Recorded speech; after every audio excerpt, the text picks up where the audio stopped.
All right, so today we'll be ranking the SEC coaches.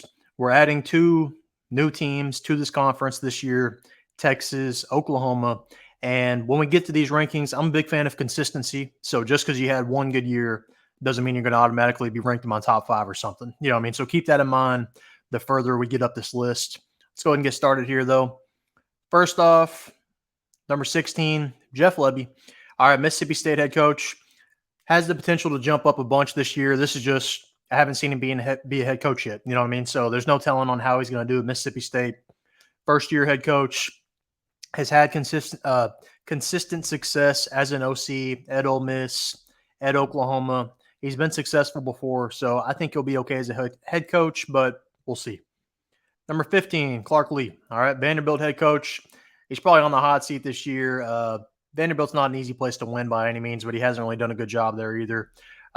Nothing against him. That's just, it's not an easy place to win. So that's why he comes in number 15. Hasn't really won much. 14, Sam Pittman. All right, he's another one that's probably on the way out. He had a couple okay years there, but it seems to be headed in the wrong direction for him at Arkansas. He kind of, with KJ Jefferson, they had some success somewhat, but this past year, no. And then I don't really see it getting any better than this year. They brought in, Petrino. And he's probably looking like he's going to be most likely probably the interim head coach about halfway through the year would be my guess. 13, Brent Venables. All right. Brent Venables, nothing against him. I just need to see a little more. They didn't have a very good year his first year at Oklahoma. Oklahoma, I won't say it is an easy place to win, but you definitely are set up for success there as a head coach. So I think you should be winning double-digit games consistently at Oklahoma.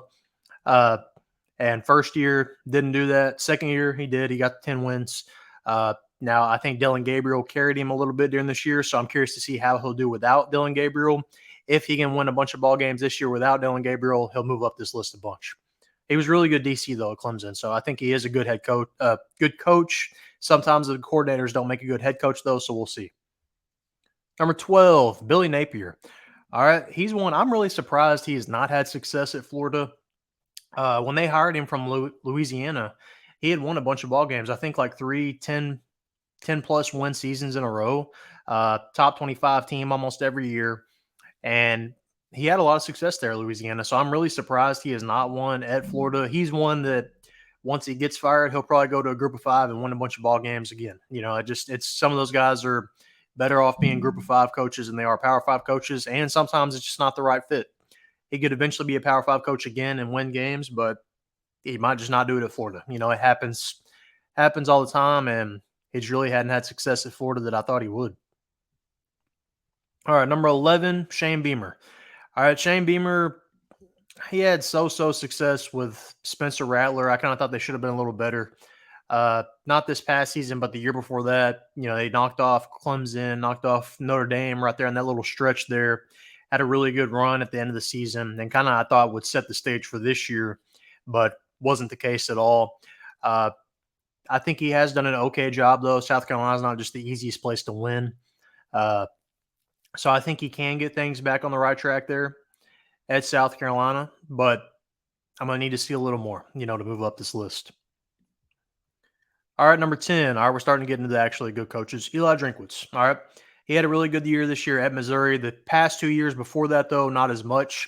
So he could move up a bunch on this list, actually. If he's consistent this year, he'll move up. I've got Missouri in my preseason way too early, top 10. I think they're a playoff team this year. If he can reach that, that goal, that standard, then he'll probably shoot up this list a bunch next year. But really did a good job this year at Missouri. Number 9, Mike Elko. All right, A&M's new head coach. Had pretty good success at Duke. That's not the easiest place to win, but had them as a, borderline top 25 team this year. If Riley Leonard, their quarterback, would have not got hurt, I think they were a for sure fire top 25 team, arguably a top 15 team this year.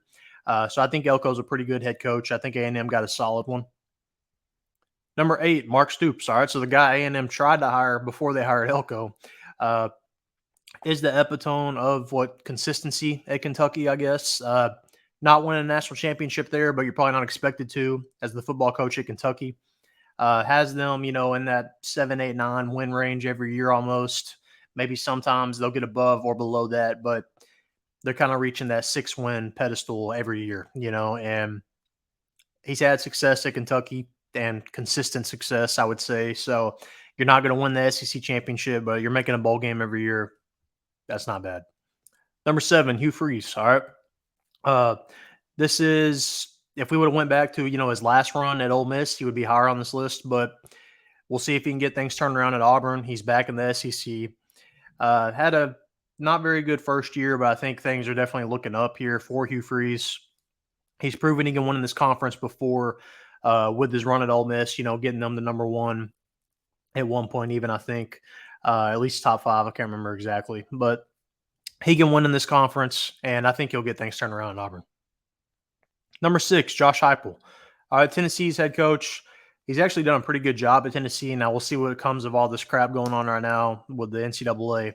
But he's done really good at Tennessee, I think. Was also successful at UCF prior to that.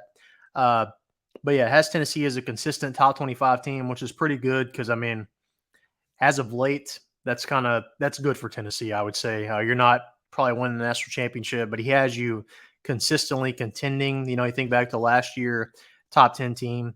And really, if all falls right, you're a playoff team with Josh Heupel. So definitely a good hire, definitely a good coach, and exciting brand of football, I would say, as far as offensive. Number 5, all right, Steve Sarkisian. All right, he's one that could move up a bunch on this list if Texas is consistent again this year. But this is just prior to this year as a head coach, he hasn't really had much success, whether it's his first few years at Texas, whether it's at Washington, whether it's at USC. Just need to see a little consistency. I think he is a really good coach now. As far as recruiting-wise, I still question some of his in-game stuff. But recruiting is half the battle. If you can get those guys in the door, then your team's going to be pretty good. All you can do is screw it up at that point. But he can at least get the guys in the door. That's proven. You got Quinn Ewers, you got Arch Manning. You can get a good quarterback there. That's half the battle in winning ball games. Sorry, guys, losing my voice here. Number 4, Lane Kiffin. All right, Lane Kiffin has actually moved up this list a bunch for me. I didn't know how good a coach Lane Kiffin was. Looking back to his tenure at Tennessee, FAU, USC, but he's done really good things at Ole Miss. Pretty much a 10-win consistently type of team now, and that's not common for Ole Miss as of late. And looking at this team he has this year, they're on the right track to be a playoff team, top 5 preseason team for me. Lane Kiffin's got things rolling there. Now, will he leave eventually? I don't know. We'll see. We see his name thrown around with a lot of job searches now. So will he stay there? Will he be a lifer at Ole Miss? That I don't know. I really thought he'd get the Alabama job this year, actually, but he didn't stay at Ole Miss. So number 4, Lane Kiffin. If he, happens to make the playoff this year, it could move up. Number 3, Kalen Deboer. All right, so this top 3 is actually really, really tough to break, I would say. This is a really good top 3. Kalen Deboer made the national championship this year at Washington, has been consistent. He's won everywhere he's been, whether it's at the FBS level or lower. I think this is a really good hire for Alabama. Now, I don't think he's a lifer. I think he's headed to the NFL eventually, but really good hire for Alabama. Will it be an instant impact year 1 thing? That I don't know. I think you're going to have to give him some time. Obviously, he's not Nick Saban, but nobody is.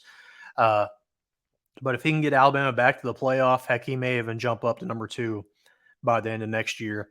I think he's a really good head coach. Just need to see more at the Power 5 level. Like I said, he's won consistently at Fresno, at D2 schools, D3 schools, whatever it was. But he's won a lot of ball games. Just if he can win at Alabama too, I think he's going to move up this list.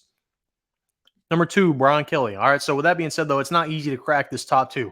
Brian Kelly, LSU head coach, but he's won a ton of ball games also. Think back to Notre Dame. That's kind of where I'm basing a lot of this off of. Made the college football playoff. I think he's a really good head coach, probably a top 3 coach in all of college football right now, arguably. LSU, I think he'll eventually win a national championship probably. It seems like everybody does that coaches there. And I think he's really good outside LSU too. I think he could get to the playoff, with anybody. Really good head coach. I don't know if he fits LSU necessarily. I thought he whenever I saw that Michigan smoke, with him being a candidate for Michigan, it made sense actually. With him being formerly at Notre Dame, kind of up in that region. But he's a really good head coach, and I think he's got LSU on the right path to success.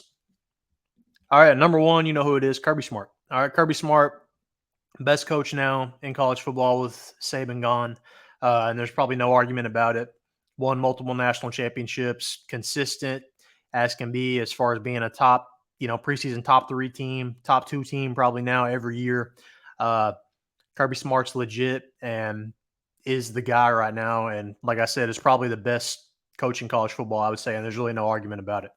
But those are my thoughts on these rankings. Let me know yours. Let me know who you would move up, who you would move down, or just let me know your top 5 in general down in the comment section. Let me know. Comment down below if you got any questions and you want to be featured on my next mailbag. Look at the thing scrolling down below. Shoot me an email. Shoot me a DM on Twitter. You'll see all my information on this. If you need to rewind or anything, go ahead and do that. But comment down below. Make sure to like this video. Most importantly, subscribe.